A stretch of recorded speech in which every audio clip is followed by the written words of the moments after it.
Hey everybody, welcome to the CharlieB Podcast. I'm your host, CharlieB. Do you ever feel like you have so much going on and you just need to breathe? Being a wife and mother can be so overwhelming, and sometimes you just need a minute. Take that minute with me, CharlieB. In this space, we'll talk about marriage, motherhood, and just being a woman. How do we manage to keep it together in the midst of everything that's going on? We're women, and that's just what we do. So listen, this is that pull up to the house and sit in your car for a minute moment. We all need those.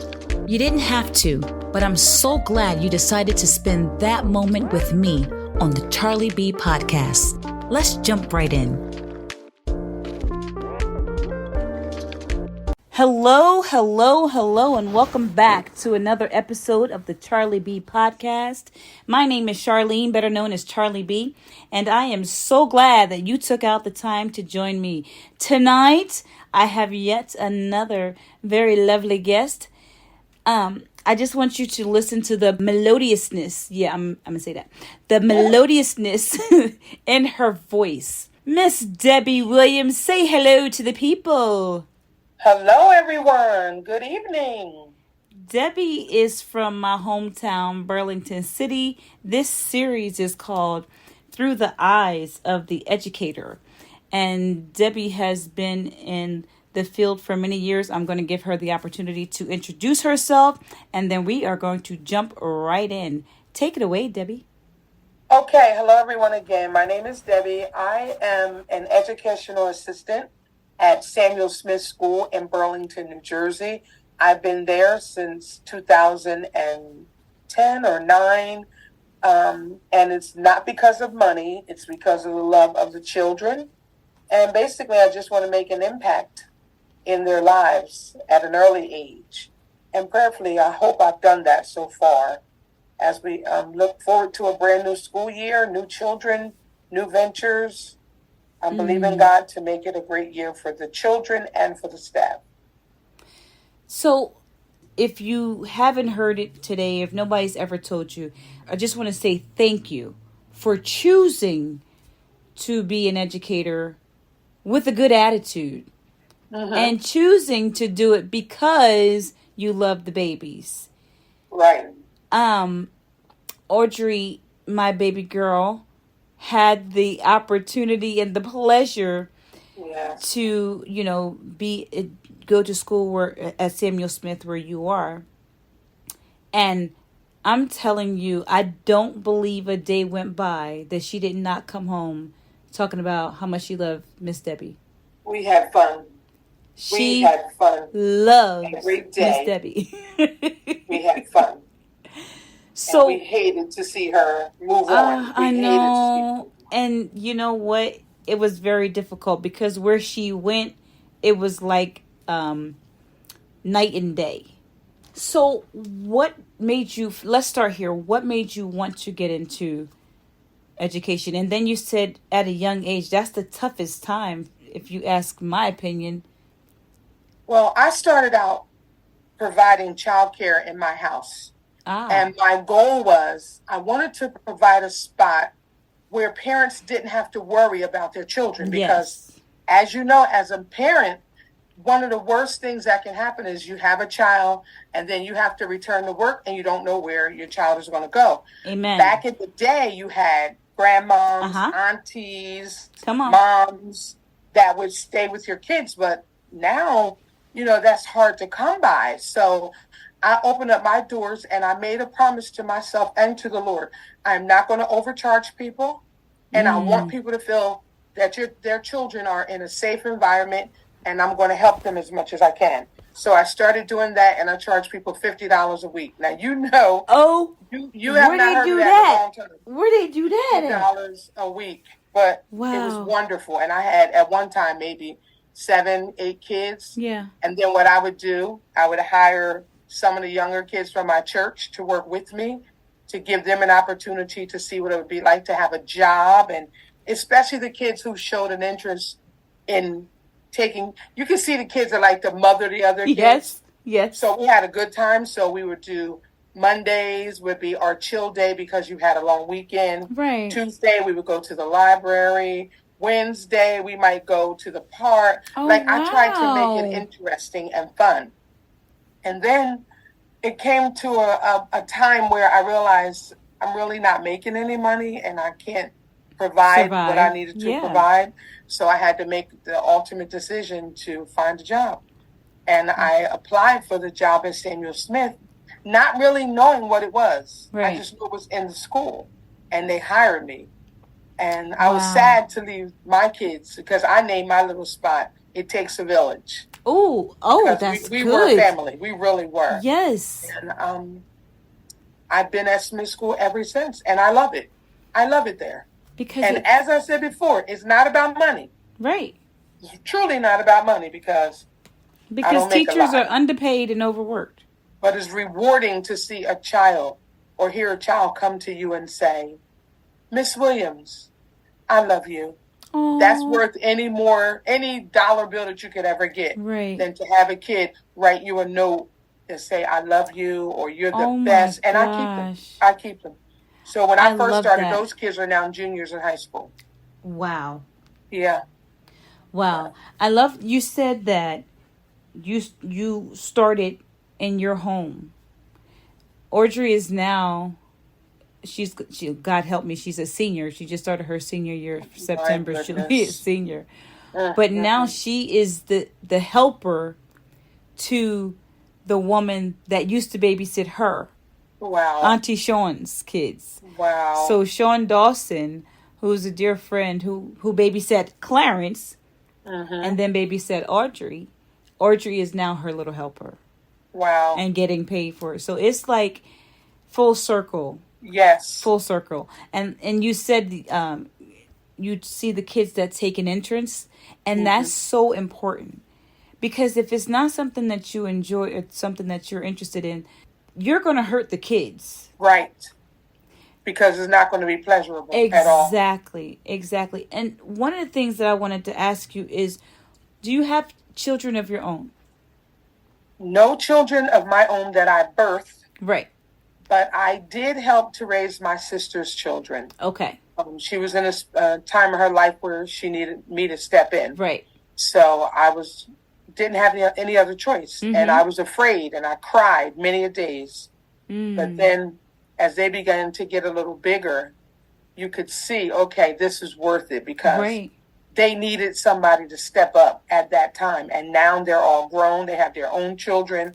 Some of them are married. You know, it's rewarding beautiful to see how God has blessed and kept my nieces or nephews to where they are today. That's so beautiful. I never had any kids. And probably the reason being is because, well, number one, I'm not married. And number two, when you take on 5 kids that belong to somebody else, that's a full job. Listen, it's so important to me how God blessed you with a gift to love on other people's kids.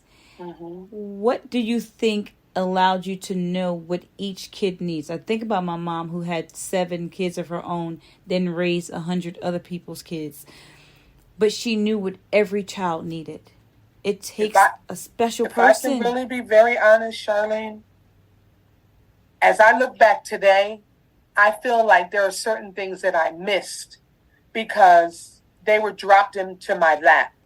So I had to first come to grips with the fact that at 23 years old, I have to be an aunt/mom. Right. Even though I never tried to take my sister's place, I just wanted to be there for her kids. Absolutely. So with all 5 of them, they have different personalities. Yes. But they shared one thing in common, and that is, in my opinion, they all wanted the love and nurturing from their own mother. Yes. So that was a hard task and a hard pill to swallow because when you take on someone else's children, the one thing you cannot do is speak negatively about their parent. No, ma'am. You can't do it. No. You can't. I don't care how you get upset. And there were many days I was upset, I cried, but I never let them hear me say anything negative about their parent. Right. Never. It doesn't matter where you are. There's going to be trials and tribulations as you go on. That's right. And when you bring that to the classroom and you see now you have, it could be 19 kids in one class, and then you have several classes of that. How, I just want to get in the mind of a teacher, because I get to drop my kid off and go on to work, right? You got to deal with everybody's kids, and you got to deal with the parents, you got to deal with the aunties, you got to deal, how? I think the number one thing is you must have love in your heart for the children. And you're going to take time to invest in them. Like, this little girl over here may be super shy, and this little girl may be very outgoing. Mm-hmm. That's just how they are. So you have to learn. It cannot be a blanket statement. All kids, all girls, they're all different. They come from different backgrounds. They have different settings in their home. Right. Some are raised by grandparents. Some are raised by foster parents. You just have to take the time to learn your students. You want them to learn you, and the way you want them to do things, you have to do the same thing in return. And be able to be sensitive in this. Like, I'm not trying to be deep, but you really have to be sensitive. No, I need you to be deep. You have to be sensitive because you may be the only outlet for this little girl or little boy to tell you, we don't have any food, or I miss my mom, or our lights are out, or like, you just don't know what a day is going to be home. Oh, Lord. You don't know. And these are 7 and 8 year olds. Yes. The kids that are in my class now are kindergarten through 2nd grade special ed. That's in my regular classroom that I'm in during the day, most of the day. Right. But then I interact with the kids during the 1st grade lunch period. I'm with them. And I try to make it fun. Right. For instance, if there's a child whose birthday is September the 7th, when we go back to school. Yeah. When we go into the cafeteria, I'll ask, anybody have a birthday today? Oh. Because I want those children, when they're in our care, for those 6.5 hours to feel like it's the best time ever. Right. Maybe a child doesn't have a family that's going to make a big deal about their birthday, right? So I have them get up. The whole cafeteria bust out into a song, happy birthday. I tell them, okay, now you got to dance and do your party dance. Goodness. And we clap for them. And do you know those kids come up to me and they're like, Miss Williams, my birthday is next Tuesday, because they're looking forward to it. You know what I'm saying? Wow, so it's little things. I can't take them all home and raise them, but I can try to show them love. Right. And then, of course, sometimes you have to show them discipline, or let them know that wasn't a good choice. Start all over. We'll try it again tomorrow. You know what I mean? They're kids. What do you do if a child is hungry? Like, how do you we feed everybody. There's never going to be a time that a child doesn't get anything to eat. I didn't even think about that. That's one thing about our principal. Let me shout her out. Mrs. Marilyn Dunham is the director of the preschool at Samuel Smith, and then she's the principal, co-principal at Lawrence School and Smith School. Her goal is to make sure every child feels loved. And that's what she puts into her staff. Love it. Into all of us. Good. You have to love the children. I love that. Her motto is take it back to the basics. What's the basics? Number one, show love. Right. Every child is not going to have on a pair of Jordans. Every child's not going to have a nice braided hairstyle with the beads and the barrettes. Right. Every child's not going to have on the new outfits. Some of them are going to wear the same shirt for a few days. But we can't let them know that we know that unless we let them know how this way.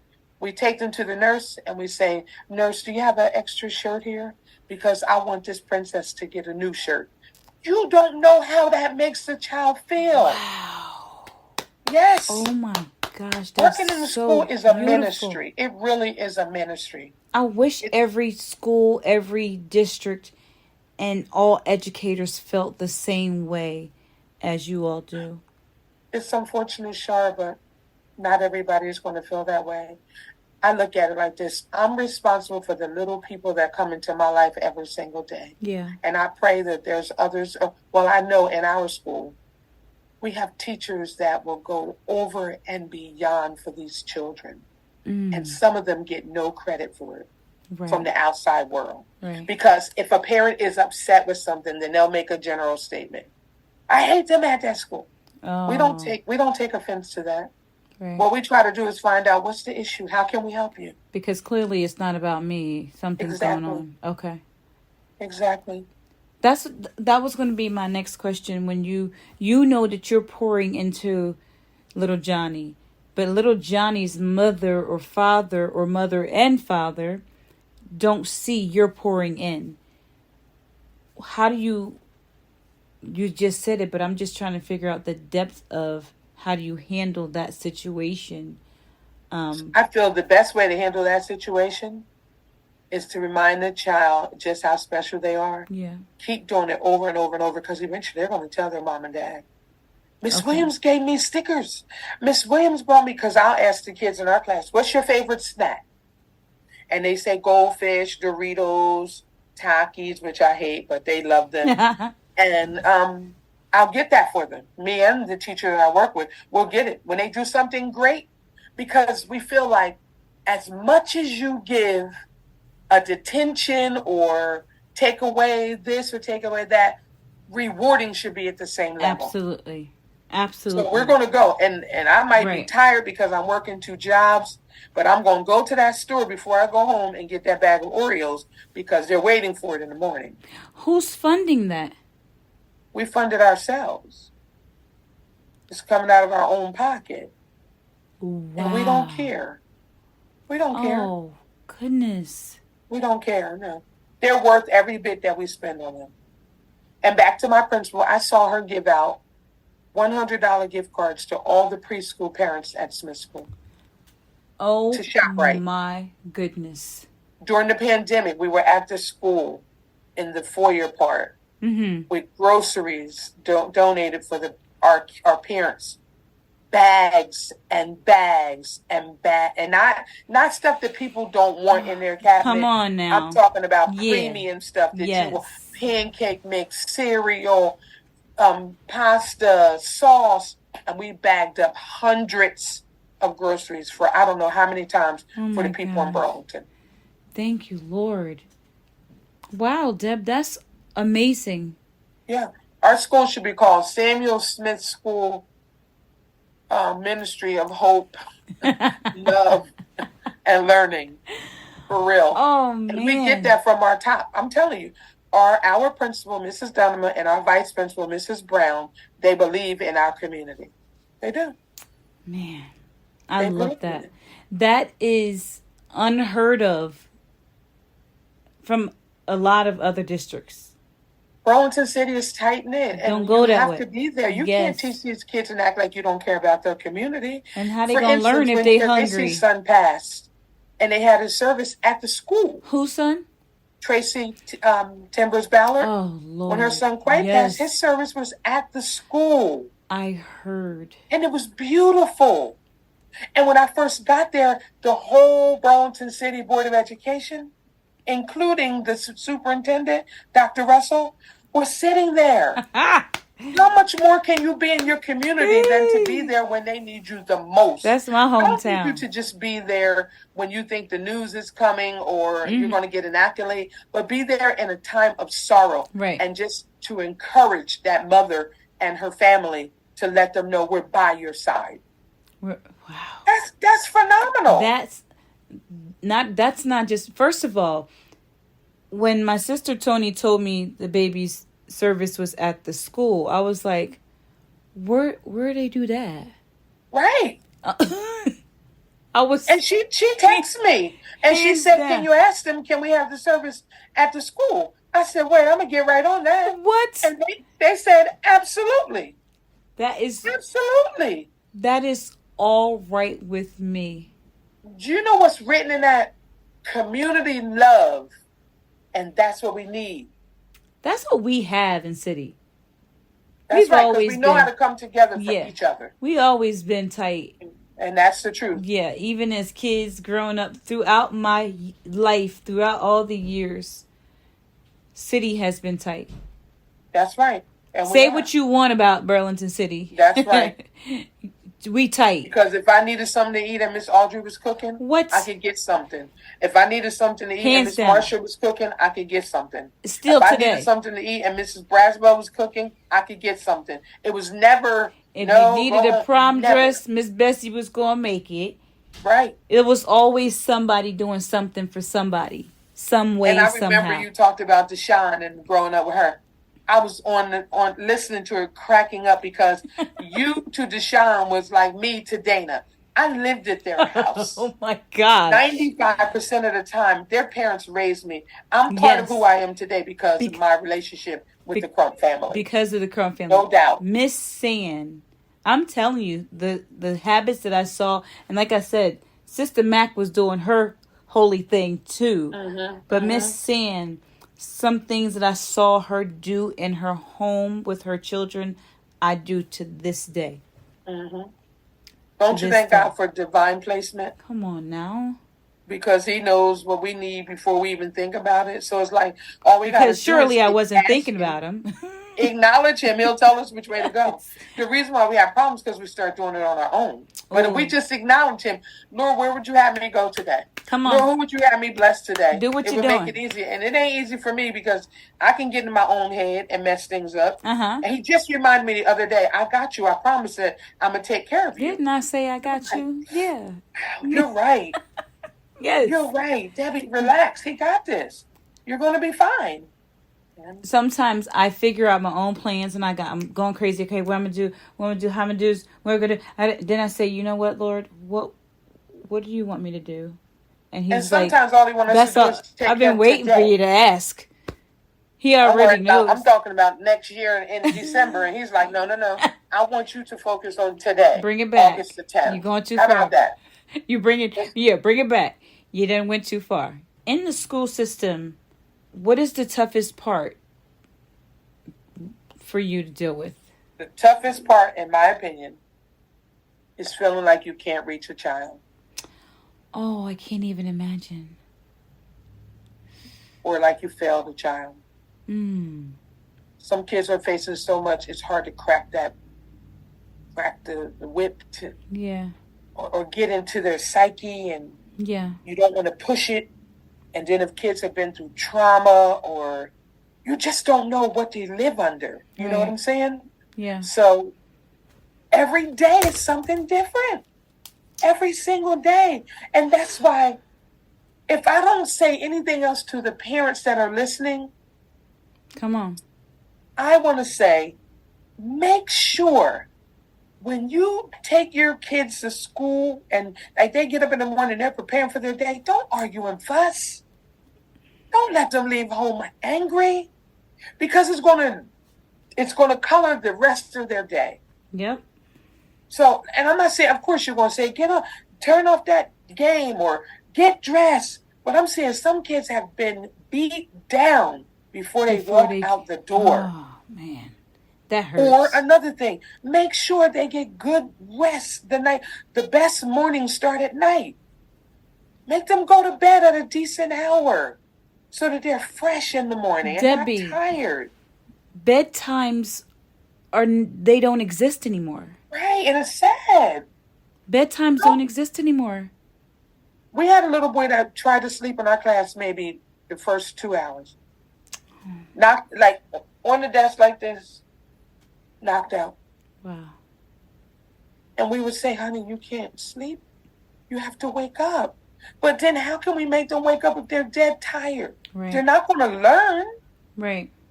So that's a parent's responsibility. Put your children to bed at night. I don't care if the neighbors don't do it. You make a decision for your children. I need you to get a good night's rest. Let me tell you something. Me, Tracy, and Esther, the three little ones is what we were called in the household. That was our names, the three little ones. Our bedtime was 8:30 till I went to bed at 8:30 till I was in the 8th grade. I begged. When I say I begged my parents to please just push it to 9 o'clock, especially like when the Cosby Show started coming on and it came on at 8. I think their time slot was 8:30 or something. Mm-hmm. No, go to bed. But today, unheard of. Do you think that has something to do with the mental capacity of the students? I was at an event with my cousin Robin, and a doctor stood up to speak, and she said the number one cause of suicide in children from 8 years old, I think she said 8 to 17, is suicide. I almost fell out of my chair. Wow. I almost lost it. There was barely a dry eye in the room. It saddens me that an 8-year-old would consider suicide. Yeah. But like I said, you don't know what children are living with or up against. Right. No matter how pleasant they try to fool you and make you believe, you just don't know. Everybody's structure is not in place. And that's why a lot of kids have a problem with structure when they come to school. They don't have rules. Right. They don't have to sit down and eat. They don't have a time to eat, a time to work. They just do whatever. So then they come into the classroom and we're trying to tell them, well, we're going to do this first and then we do that. They don't understand it. And then there are some kids that are being raised by people that don't really care what they do. So as the educators, it makes your job more difficult. Obviously. Because you're an educator / mom / auntie / supporter / encourager. That comes with the territory. And that's why if you don't have the mindset to, number one, inspire, you shouldn't be in education. Ooh, you shouldn't be. Because especially with small kids in elementary school, it is their formative years that you have a chance to make an impact in their lives. Right. Wow, Deb. You speaking. I'm telling tonight. You though, it's really it's a nice place to work, but it comes with more than just lesson plans that the teacher creates and different other classes like gym, art, music. The whole day can either make them or break them. Wow. The whole day. And it's really sad. And I know that believers need to speak some affirmations over their children. Or just remind them, if you don't say nothing except you're fearfully and wonderfully made. Right. And I can do all things through Christ which strengthens me. Right. I'm more than a conqueror. And if you don't want to get into the Bible or whatever, you tell your child, I believe in you. Right. You have the ability to learn. You're beautiful. You're smart. That is so true. It matters. It makes a difference. Yes, it really does. It really makes a difference because I would do that with my daughter. I didn't really have to do it with Clarence. I don't know how he woke up knowing. I don't know what the difference was between the two.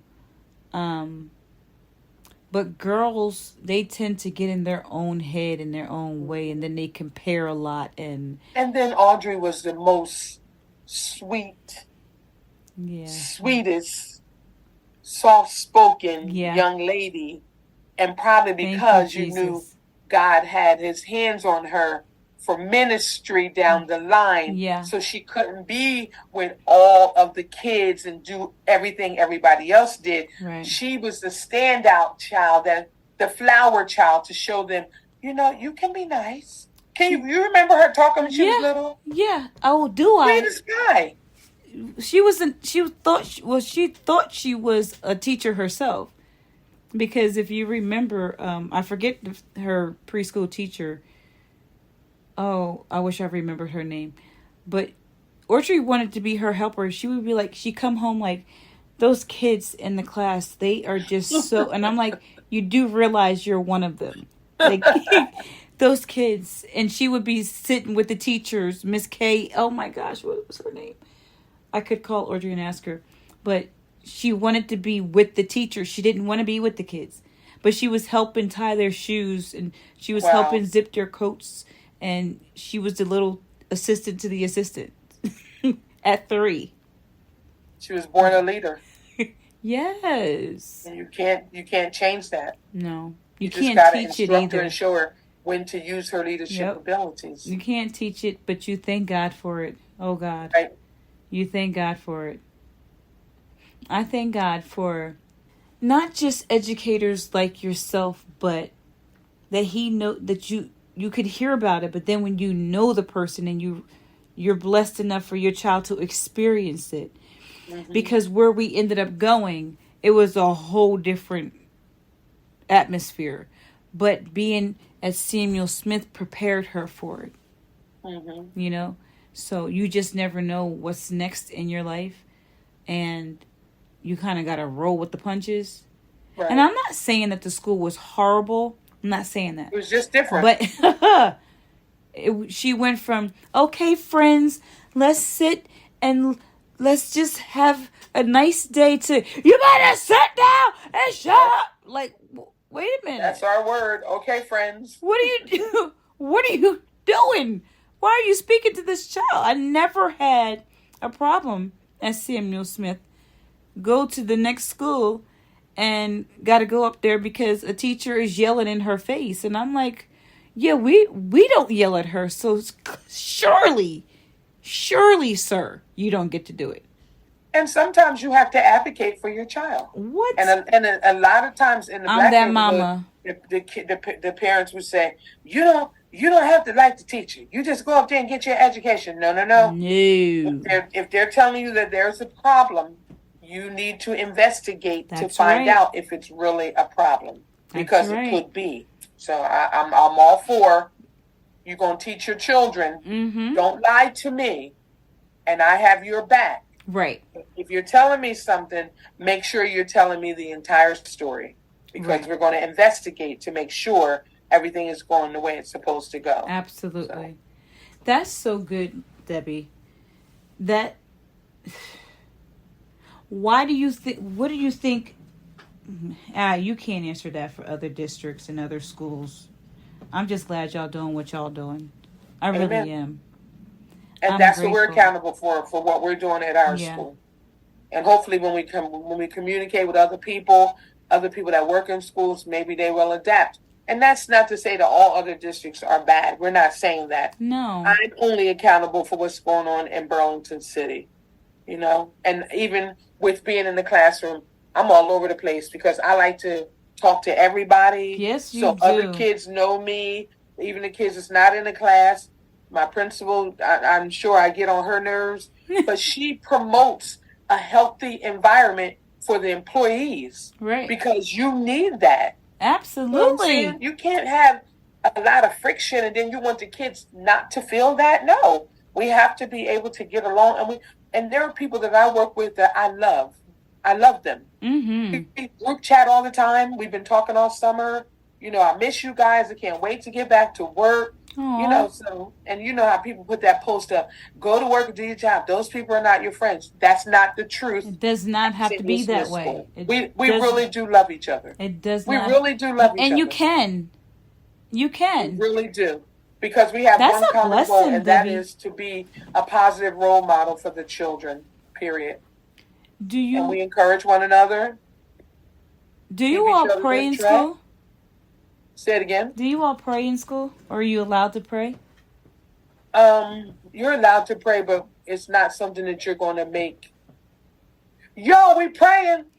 Because they said prayer's not allowed in school. As long as I'm there, prayer's there. Okay? I don't need a law to tell me I can or cannot pray. But I also learned you don't have to be unseemingly to pray. Like, I don't have to go in the hall and start. I don't have to do that. I can say, Father, in the name of Jesus, your way in this building today. Anything that's not like you, don't even let it enter in. Amen. Amen. That's what I do when I walk in the county every day.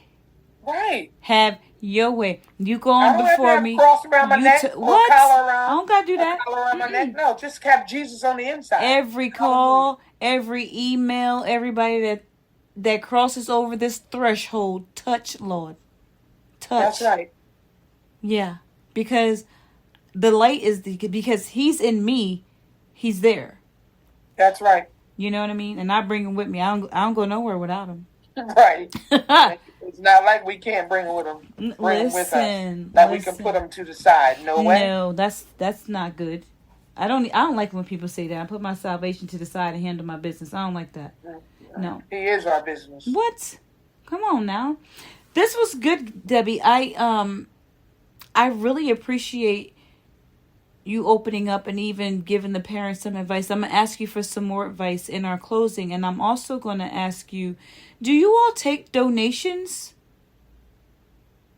Donations like? Like you mentioned that you buy snacks and things like that. Your principal gives out gift cards.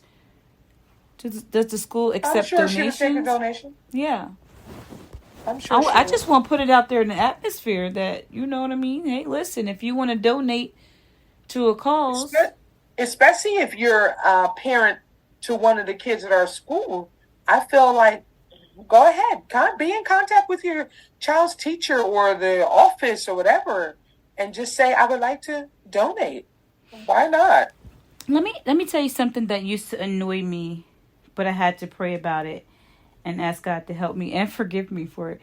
The list that the teachers would send home about all the supplies that's needed. That they don't use.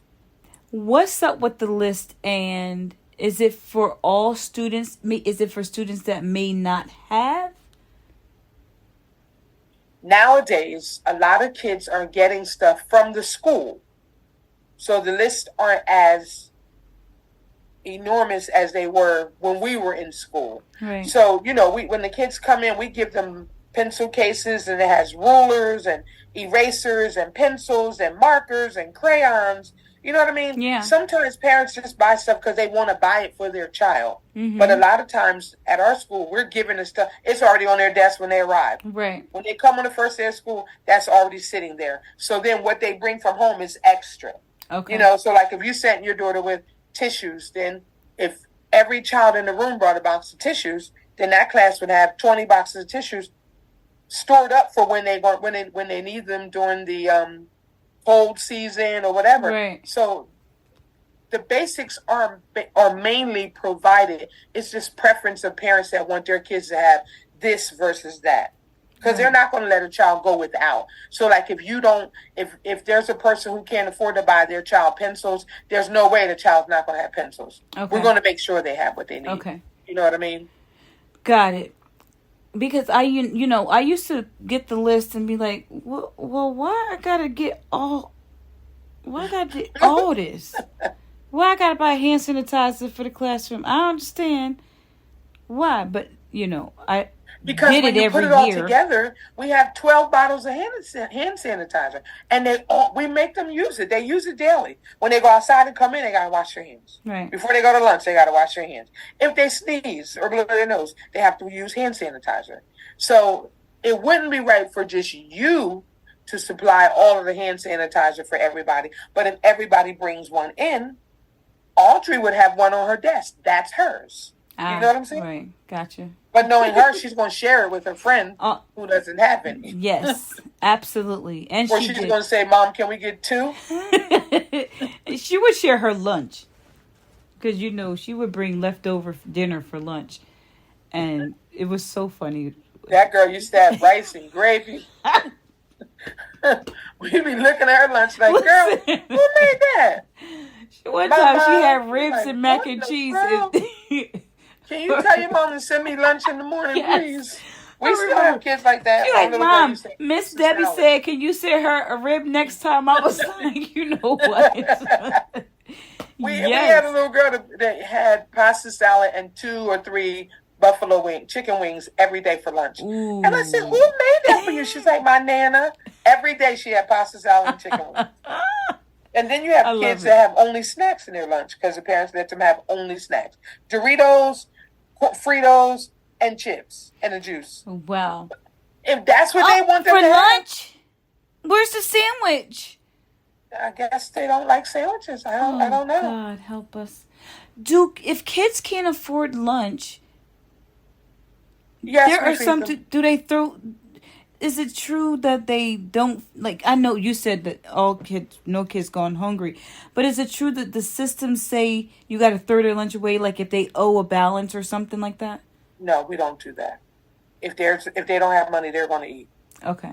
You know how many kids come to school, for instance, say you packed Audrey a lunch, and when she got to school and saw that they was having cheeseburgers and curly fries, and she don't want what you packed, so they're like, I ate my lunch for a snack. What? You ate your lunch already? Because they didn't want that. They want the school lunch. There's a lot of tricks that the kids do to get what they want. Ain't that something? A lot of them. Wow, because I know that they're, back in the day, I don't even know what reduced lunch is. We had 40 cents. We had to pay 40 cents for our lunch. But sometimes when you got 40 cents, my dad would line up 40 cents. But sometimes 40 cents times 8 kids, that's a lot. Yes. And it was tough. And every day. Yeah, that's you know what I mean? So it was hard. But I would have a friend. Think we have that many kids that actually pay for lunch. Okay. But see, I can't really tell you that because we don't really exchange with money.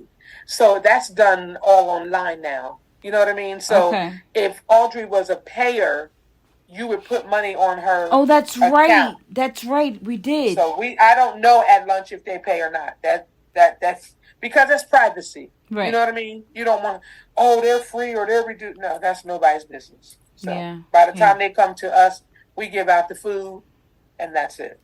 We don't have any idea who pays or who don't. I'm glad to hear that because there are some districts that I heard on the news. I don't know if they still do it. A while back that they were taking lunch from kids if they owed a balance and throwing it in the trash, and no child should have to go hungry at school. Our principal would never stand for that. How you gonna learn if you're hungry? Right. I'm glad and our to hear school that. provides breakfast and lunch every day. Every day, breakfast and lunch. Now I'm trying to remember, did Audrey go to before? I know she went to aftercare and fell in love with you and I want to call her they Shelby. have snacks every day. What was her name? That's Clarence's sister-in-law now. Oh Lord, Chelsea. I wanted to call her Shelby. Mm-hmm. Yes. Oh Lord, Audrey was Chelsea in love and Miss with her. Maker, Miss Linda. Yes. Yep, I remember. Yes. Such a wonderful group of people. We have fun. So wonderful. We appreciate you. As the school year starts, I pray that it goes smooth, that there are no distractions and no hiccups, and that you just have a blessed school year. I'm claiming it. I thank God for you. I thank God for the staff at Samuel Smith and for your director, because that's a blessing, Deb. Yes, it is. Yeah, that's a blessing. Even down to our secretary, Mrs. Garwood. Yeah. Very loving. Will do anything for you. We're blessed. Yeah. We're really blessed. We really, truly are. I love my Samuel Smith crew. Yeah. I love them. Audrey had that similar experience as Samuel Smith when she went to Benjamin Banneker. I'm not sure if you know Stacy Wilson. Yes, I do very well. She was a guidance counselor, and her and Mrs. Dunham are on the board at Benjamin Banneker. Oh my goodness! When I tell you, they called the students scholars, and Audrey came home acting like a queen and feeling like a princess every day. I'm like, she was like she was walking on clouds, and we had to fan her or something. And I'm like, listen here, sis, you home now. Get off your pedestal, because they treated the kids like kids should be treated when they go into school. With so respect. It seemed abnormal. It seemed abnormal. Yes. For her to come home that way. Yep. But we need to normalize speaking life over the children. Yes. We really do. There was a man, I can't remember his name. He was so distinguished. And he told me, I came to pick her up early one day because she wasn't feeling well. And he said, "You're Audrey's mother." And I said, "Yes, I am." And he said, your daughter walks like royalty. And I was like, oh dear, thank you. That's because she's a child of the Most High God. But Amen. He was so overwhelmed with Audrey's attitude and her how she would calm things down. Like, he said that she was above nonsense. The way he described her. I said, listen. That's a good word. Listen here. Oh, yeah. It was a beautiful thing. Is Mr. Williams your brother or your uncle? That's my mom's brother. So he's my uncle. I love him. Yep, he's retired, living in Charlotte, North Carolina. What'd you say? I was going to ask you if he's still teaching or directing. No, he retired. Let me tell you something. We spoke about him in our siblings episode. And that was my second, I think it was my second or third episode of the podcast. And I loved his voice. Love his voice. He is a wonderful man. He changed. I think you're a voice detector. I am. No, I'm serious. He changed a lot of lives in Burlington City. Wow, that's awesome. He was Clarence's principal at Lawrence. And at one point he was Esther's teacher or principal, and Esther talked about how he helped her senior year get through graduation. Mm-hmm. Yeah. Really, really loved him. Well, he is a blessing to our family, and he's the only living sibling. Last one of all of my mom's brothers and sisters. Is he really? Yep, he's the last one. We had Uncle Kevin that passed in January, and then my Uncle Charles passed in March, I believe, of this year. So that they were the last three. Now he's the last one. Oh my gosh, Deb. Mm-hmm. Wow. And how's he doing? He's doing great. Good. Mm-hmm. Good. I don't know why it's a lot of y'all. I know it's a lot of us, but it's a lot of Williamses. And I don't know why I thought he might be your brother. No, he's my mom's brother. Miss Mary was your sister. Say it again? Miss Mary. No, Miss Mary. Yeah, that's Mary's my sister. Right. Yes. Right. It's you, Mary, Tip, Brenda. Right. My brother Wayne and my brother Tony. Oh, I don't know Wayne. Mm-hmm. And I don't think I know Tony. You see him. Okay. Wow. Listen, everybody, you have met the wonderful educator of Burlington City, Miss Debi Williams. I'm going to ask you to close us out with some positive comments as we look forward to this new school year. Give our students some encouragement and the parents some encouraging words, Deb. Well, first I want to say to Miss Char, thank you. Oh, thank you. Making me do this and telling me I have a good voice. Yes, you do. I'm the official obituary reader of the city of Burlington. Thank you. Thank you for reminding me. But I want to read some wedding announcements and birth announcements and not death announcements. Listen, wait, y'all, wait. If you've never been to a funeral service or a memorial service in Burlington, Debi is the reader. She is the reader of all readers. And her voice becomes this announcer. And I just want to say, and it's just, I've never heard anything like it. I'm so glad you mentioned that, because that's where we were at Lish's memorial. Mm-hmm. And that's where we talked about you being a guest on my podcast. That's when you bum rushed me. Yes, I did. I need you to come on the podcast. That's right. That's what happened. And here you are. But you have a gift. You have a gift. Thank you. I appreciate it. And, I was really afraid in the beginning of dead people. And then I realized they can't hurt me. Most of the time I'm there. I love these people. So, I'm sorry. But I'm still learning, because I don't do all that hanging around the coffin and all that. I'm not there yet. But you know what? You don't. No, I don't view bodies. But what I do. I didn't notice that till you said it. You asked me to do something for your service, or your family service. I take it very seriously. Yes, you do. So I look over the stuff that I have to read. I make sure I can pronounce the names, because this means something. Yes. So I can't stand when people are like, no. She need a Quan, how you say this thing? Yeah. No, and I would ask, what's her name? How do you say that? So, nice. But yeah. But on a serious note, thank you for having me here. I appreciate it. Absolutely. And the one thing I want to tell my Burlington City parents, we've got this. Hey. Our city's strong. We're going to have a great year. We're going to have nothing but positivity. That's right. And to tell these children, you can do it.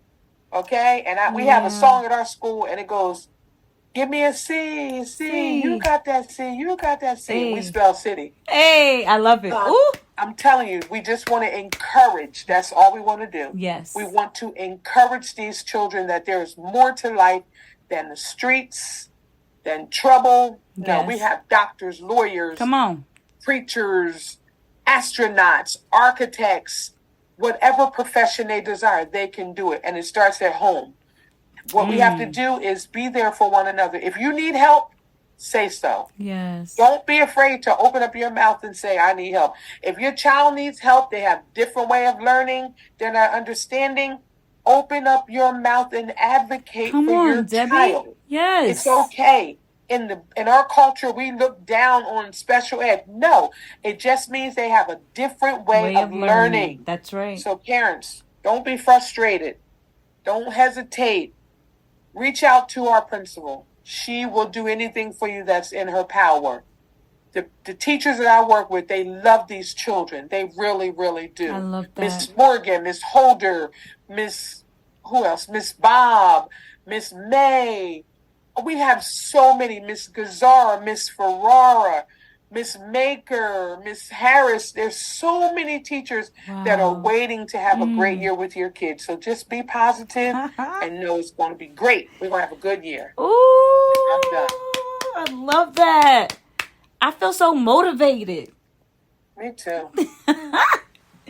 Thank you so much, Deb. Thank you for having me. I appreciate it. You are welcome. Listen, I want everybody to have a good year at school, whether you're starting college. I have a goddaughter, Gabby. She's starting college. My godson, Grant, he's starting 9th grade.